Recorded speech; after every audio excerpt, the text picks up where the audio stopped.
জন্য বাটন। হ্যাঁ 1 বছর পর এটা লিখবো একজন কেউ তারপরে লিখবো বাটন আর কলকাতা থেকে তোর পরের বার্তায় হচ্ছ এমন ভুলে গেল মোবাইল আমাদের একটা সুন্দর পোস্ট রেডি।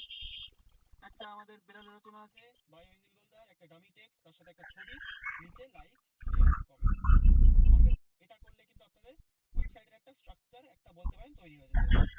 সেম কাজ একটা ওয়েবসাইটের স্ট্রাকচার করলাম। যাদের কোয়েরি ছিল যে স্যার ছবির পাশে যদি বাটন আছে সেটা নিচে নামানো কি করে, একটা GR ট্যাগ ইউজ করবেন। এটাকে বলা হয় একটা line breaking tag. GR tag use করে আপনারা কিন্তু একটা লাইনের ব্রেক দিতে পারেন, অর্থাৎ উপরে যে জিনিসগুলো ছিল সেগুলোকে কিন্তু আপনারা উপর দিকে নিয়ে আসতে পারেন। এটা হলো বাটন ট্যাগ। এটা আমরা এই জন্য ইউজ করি বাটন ক্রিয়েট করার জন্য, এটা হলো GR ট্যাগ। এই হলো গেল আমাদের গ্রামীণ এলাকাটা আছে